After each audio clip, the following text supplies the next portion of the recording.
Mexicanos de aquel 19 de septiembre de 1985. Han pasado 3 décadas y ahora la pregunta es si estamos preparados para el sismo que viene. Está temblando un poquitito. No se asusten, vamos a quedarnos. Les doy la hora. 7 de la mañana, Chihuahua. 7 de la mañana, 19 minutos 42 segundos, tiempo del centro de México. Sigue temblando un poquitito, pero pues vamos a tomarlo con una gran tranquilidad. Vamos a esperar un segundo para poder hablar.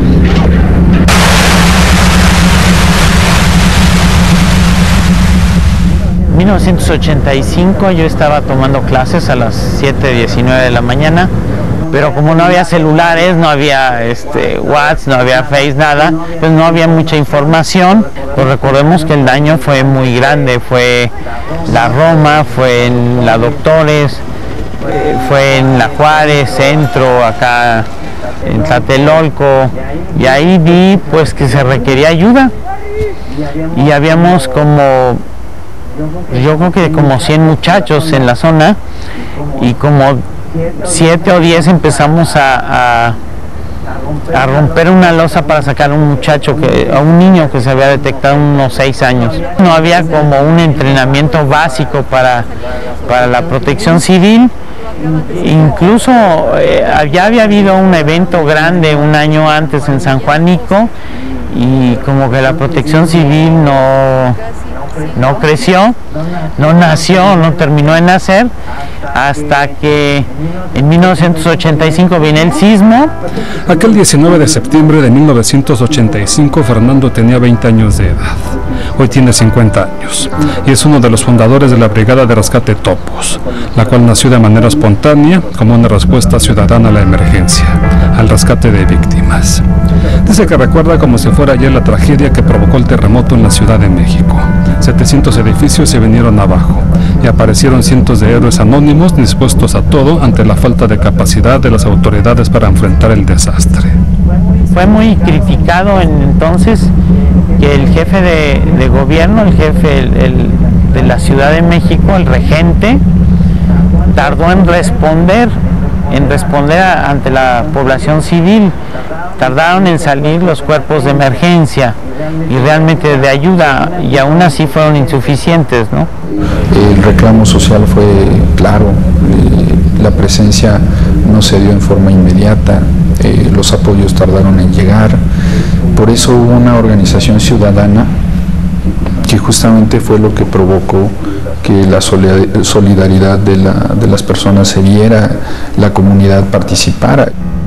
Aunque la Protección Civil nació en México de manera espontánea aquel 19 de septiembre, fue hasta mayo de 1986 cuando fueron publicadas en el Diario Oficial de la Federación las bases para el establecimiento del Sistema Nacional de Protección Civil. En la Ciudad de México ha habido una evolución desde ser una jefatura de oficina hasta hoy en día ser una secretaría. Es la importancia que se le ha dado en la Ciudad de México.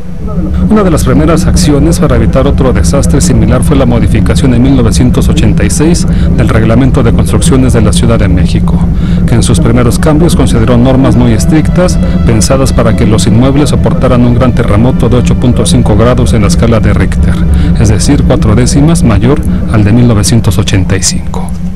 Incluso entre el 85 y 90 estuvieron revisándose las normas, porque hubo un periodo, una transición en donde el diseño de las estructuras hacía inviables los edificios. ¿Por qué? Pues porque estaban sobre diseñados en las condiciones de estructura. Entonces ya se fue afinando, y de hecho vean ustedes los edificios altos, que ahora hay más altos que en la ciudad que antes del 85 o en el 85, y eso es un indicador del buen diseño y de la confianza que nos dan nuestros equipos de ingenieros y la ingeniería mexicana y la arquitectura. No debemos de tener miedo porque los edificios sean para arriba. El problema es si no existe una buena cimentación, si no existe una buena mecánica de suelos, si no existe quien dio el aval de que se podía construir o no construir.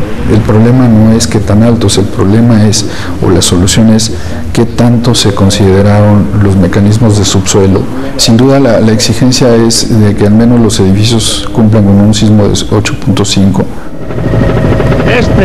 El derrumbe del edificio Nuevo León de Don Marco Tlatelolco es tal vez uno de los desastres más impresionantes provocados por el sismo de esta mañana. El recuerdo de haber visto esa mole tirada, que la noche anterior la había visto de pie, llena de focos prendidos, porque estaba toda su gente en sus casas, disponiéndose para dormir, para descansar, para prepararse al día siguiente, ¿no? Y desgraciadamente fueron muy pocos los que pudimos decir están vivos. A pesar de que han pasado 3 décadas, a Lourdes se le sigue cortando la voz cada que habla del edificio Nuevo León, porque aquí en la unidad de Tlatelolco la tragedia se vivió con mucha crudeza. Dice que antes del sismo del 85 la gente de Tlatelolco no sabía cómo proceder ante la presencia de un temblor. En caso de sismo sabíamos que nos teníamos que poner abajo del piso de la puerta, ¿no? Que era lo último que se caía, según decían. No había una cultura de prevención. Otro de los pasos importantes después del terremoto del 85 fue el desarrollo de una cultura de protección civil entre los habitantes de la Ciudad de México. Han sido 3 décadas de simulacros, principalmente en escuelas y oficinas públicas y privadas. A mí me toca organizar simulacros, me dedico a ello. Y en edificios muy grandes tú puedes ver gente que baja con su café o con la computadora en la mano, platicando, o llegan al punto de menor riesgo y se ponen a platicar, ¿no? Pero también los he visto cuando ocurre una situación, gente que venía más alerta, ¿no? Y sí se toma en serio, o sea, el conocimiento, la cultura se está generando, eso es una realidad.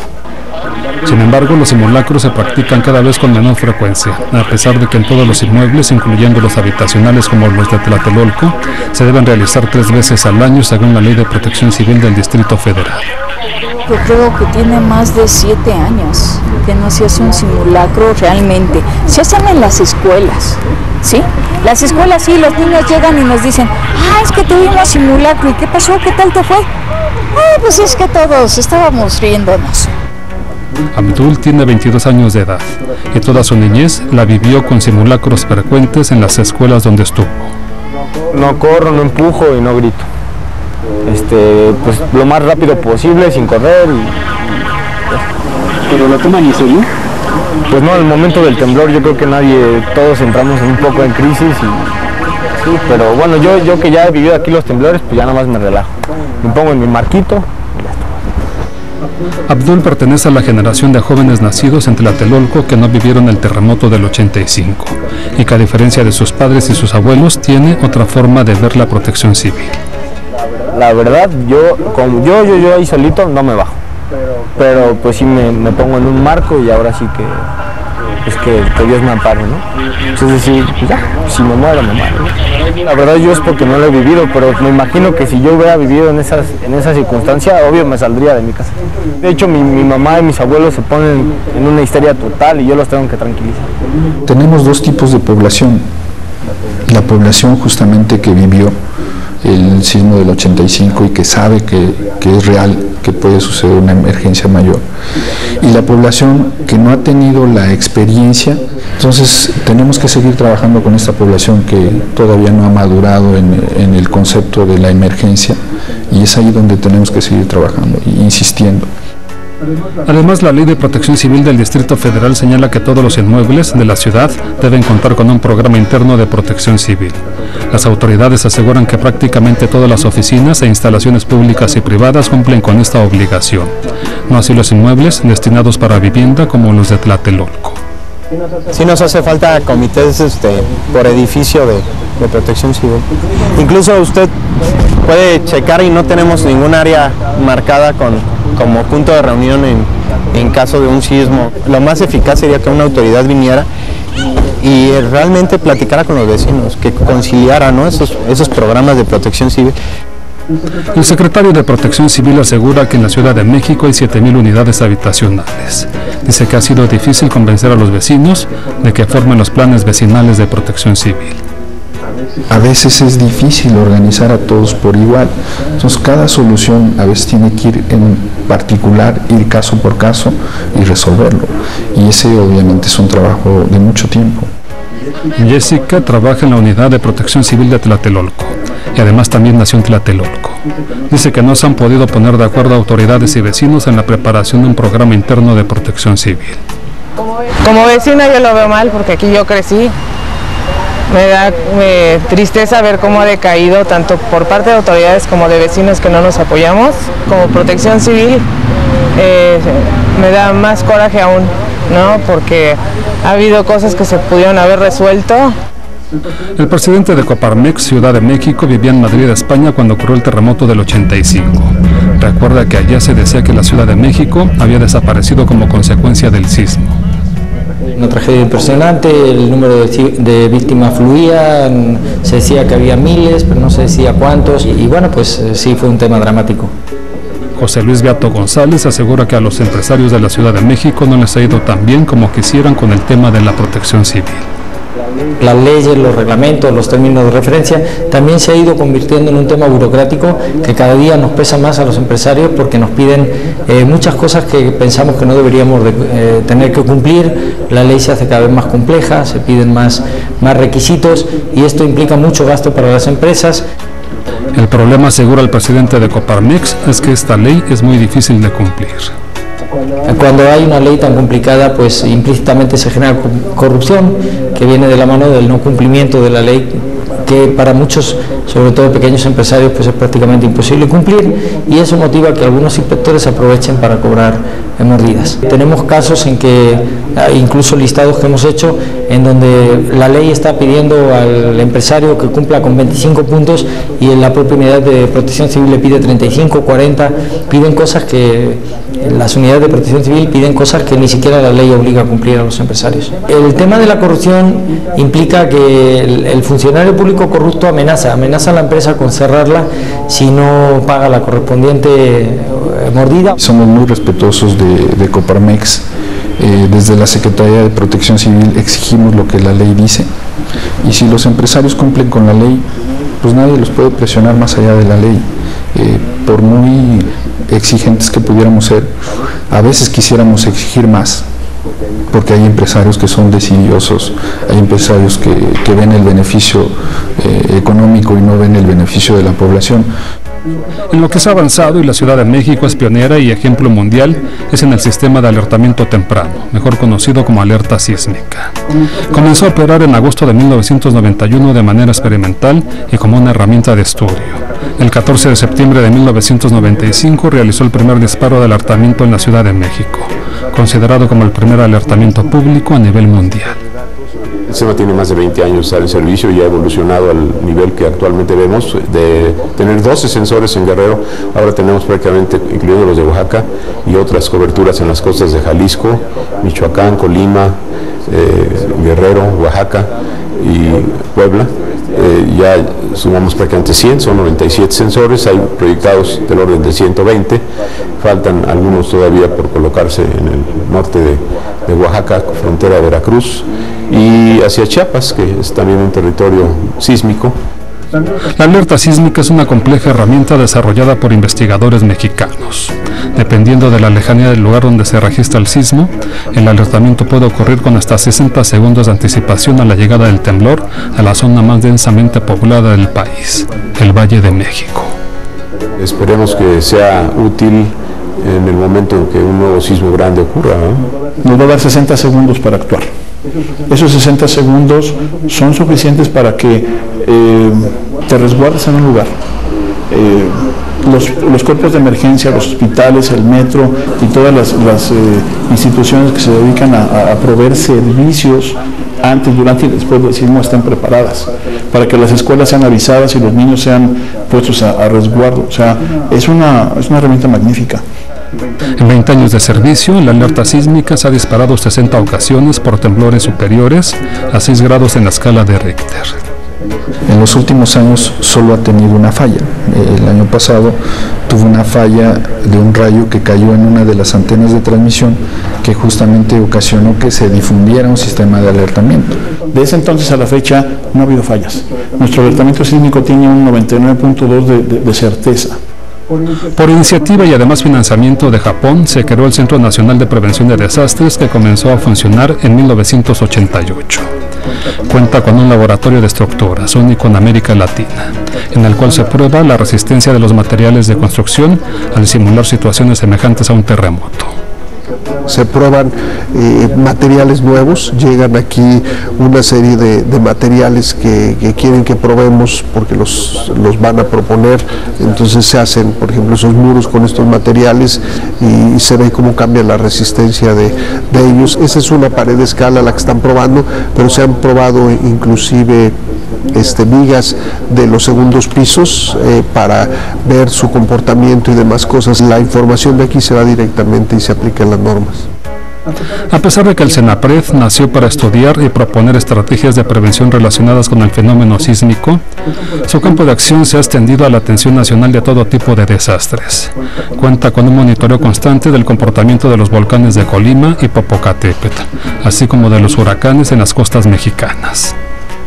También se trabaja con fenómenos de origen social, ¿no? Socioorganizativos, toxicológicos, epidemiológicos. Curiosamente, en la Ley General de Protección Civil, uno de los riesgos nuevos que fue añadido es el clima espacial. Entonces es un centro que toma la información de investigación, la tecnología y la busca y la data específicamente para la prevención de desastres. Se generan documentos para sugerirle a los diferentes municipios qué se debería de hacer de forma preventiva.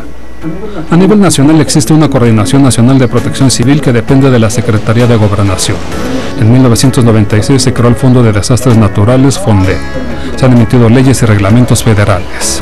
La Ciudad de México cuenta con un atlas de riesgo por cada una de las 16 delegaciones, además de un plan sismo en el que están definidas las acciones a tomar en caso de un terremoto. Cada institución sabe qué hacer, el apoyo a los lesionados, si hubiera fallecidos, cómo se van a trasladar. Ya existe el plan, inclusive hay normatividad para hacer el levantamiento de huellas, para hacer el registro de las personas fallecidas.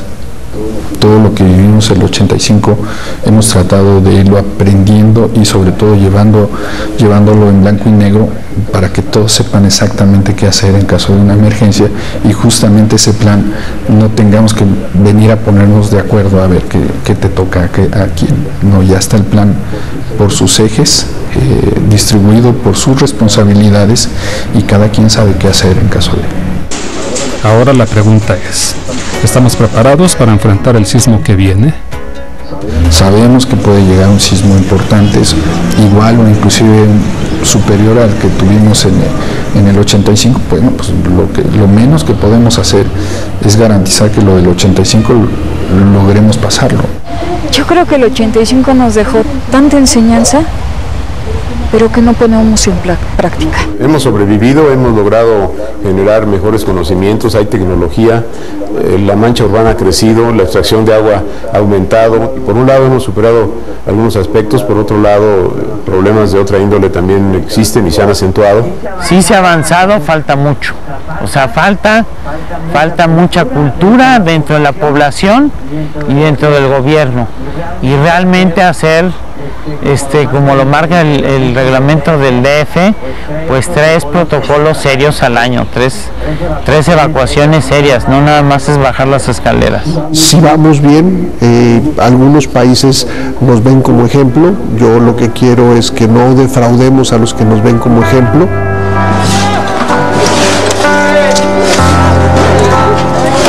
En 30 años de una cultura de protección civil, el balance es que hemos hecho mucho, pero que falta mucho por hacer. Guillermo.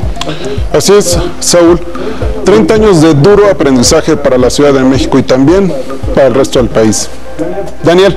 Sí, Guillermo, y 30 años que con estas historias desde aquí nosotros conmemoramos. Con esto nos vamos, no sin antes recordarle que estamos en redes sociales y que la interacción por esta vía es la única forma que tenemos de hacer el programa juntos. Nosotros somos los reporteros y como siempre lo esperamos en nuestra siguiente entrega.